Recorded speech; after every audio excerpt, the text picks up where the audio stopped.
అందరికీ నమస్కారం. దయచేసి నిశ్శబ్దంగా ఉంటే ఒకసారి మొదలు పెట్టుకోవచ్చండి. Hello hello 1 2 3 testing testing. సరిపోయిందండి. మీడియా వారు అందరూ ఫీడ్బ్యాక్.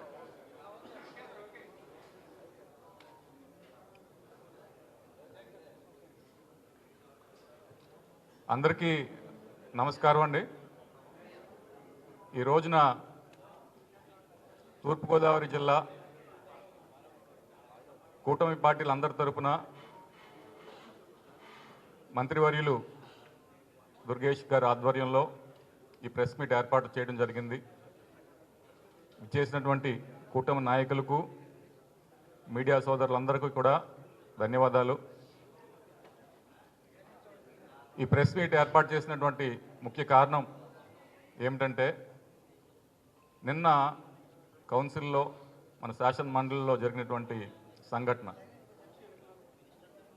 ఏ విధంగా ఆ కలియుగ దేవుడు, మన దేవదేవుడు అని భావించే వెంకటేశ్వర స్వామి వారికి పూర్తి స్థాయిలో వారి మర్యాదకు భంగం కలిగించే విధంగా వారి ఫోటోలు తీసుకుని శాసన మండలిలో ఏ విధంగా రాజకీయం చేశారో వైఎస్ఆర్ పార్టీ వారు మీరంతా కూడా గమనించారు. ఆంధ్ర రాష్ట్రం మొత్తం అంతా కూడా కలియుగ దేవుడిగా కొలిచే వెంకటేశ్వర స్వామికి అటువంటి అవమానం జరిగిందని చెప్పేసి రాష్ట్రం అంతా కూడా ఒక ఇబ్బందికరమైన పరిస్థితుల్లో ప్రతి ఒక్కరు కూడా ఉన్నారు. మరి దీన్ని ఖండించడానికి కూటమి పార్టీ తరపునే కాదు, ప్రజలతో మేము కూడా ఏకీభవిస్తున్నామని చెప్పడానికి ఈరోజు ఈ ప్రెస్ మీట్ ఏర్పాటు చేయడం జరిగింది.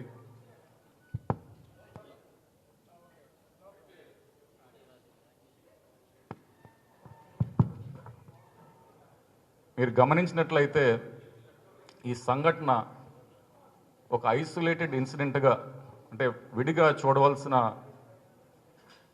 పని లేదు.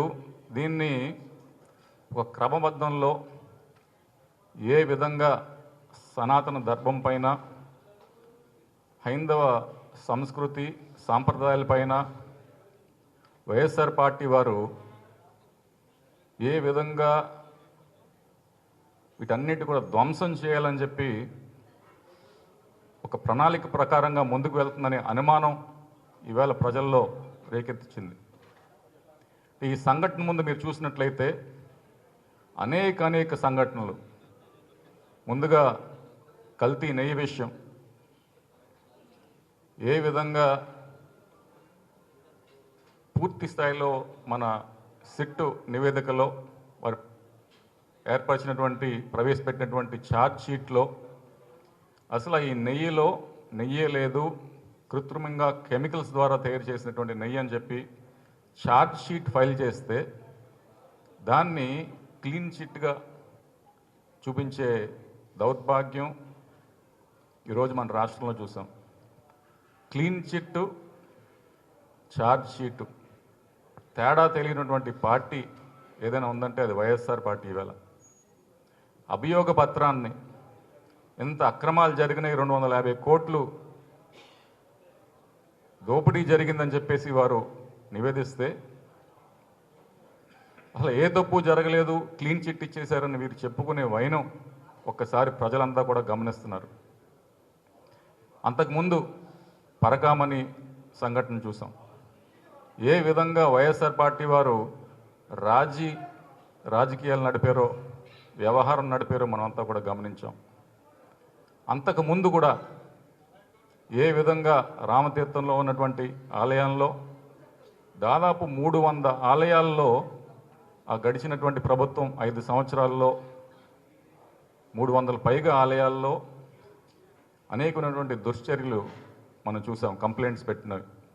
కానీ ప్రభుత్వం ఎటువంటి చర్యలు కూడా స్ట్రిక్ట్ యాక్షన్ లేకుండా ఏ విధంగా వారు ఒక పద్ధతి ప్రకారం, అంటే హైందవ ధర్మాన్ని కించపరిచిన, సనాతన ధర్మాన్ని నమ్ముకునే వాళ్ళ మనోభావాల్ని దెబ్బతీసిన ఏమీ జరగదు అనే ఒక వాతావరణం వారు సృష్టించడం చాలా దుర్మార్గం అని చెప్పేసి ఇవాళ మేము ఖండిస్తున్నాం. ఇటువంటి క్రమంలో ఏ విధంగా జగన్ రెడ్డి గారు టీటీడీ ఆలయానికి వెళ్ళినప్పుడు, తిరుపతి ఆలయానికి వెళ్ళినప్పుడు, తిరుమల వెళ్ళినప్పుడు డిక్లరేషన్ ఇవ్వకుండా చెప్పులతో వెళ్ళినటువంటి వైనం మనం అంతా చూసాం. అంటే ఇది ఒక క్రమంలో ఒక సంఘటన తర్వాత ఇంకో సంఘటన, ఇంకో సంఘటన తర్వాత ఇంకో సంఘటన చూస్తుంటే ఇది ప్రణాళికబద్ధంగా జరుగుతుందా అనే అనుమానం ప్రతి ఒక్కరిలో కూడా ఉంది. దీనికి మూలం మీరు చూసినట్లయితే ఈ సంఘటనలన్నింటినీ ఒకసారి పరిశీలించినట్లయితే దీని వెనకున్నటువంటి మూలం ఏంటి అని మీరు గమనించినట్లయితే జగన్ రెడ్డి గారికి హైందవ సాంప్రదాయాలు సంస్కృతి పట్ల, సనాతన ధర్మం పట్ల నమ్మకం లేమి ఒక ముఖ్య కారణంగా భావించాలి. అంతేకాదండి, అంటే ఒక ధర్మాన్ని, ఫలానా ధర్మాన్నే నమ్మాలి అని మన రాజ్యాంగంలో ఎక్కడో లేదు, మనకు ఆ స్వేచ్ఛ ఉంది. కానీ ప్రతి ధర్మాన్ని గౌరవించాలని చెప్పేసి మనమంతా కూడా గమనించాలి. ఇతర ధర్మాలను ఇలా కించపరుస్తూ ఆ దేవదేవుడిని కూడా రాజకీయాల్లో ఈ బురదలోకి లాగి ఏ విధంగా వారి కార్యాచరణ ఉంటుందో ఒక్కసారి ప్రతి ఒక్కరు కూడా గమనించాలి. చివరగా నేను చెప్పాల్సింది ఒక అంశం. మన సమాజంలో ఉన్నటువంటి ముగ్గురికి ఒక మనవి. ముందుగా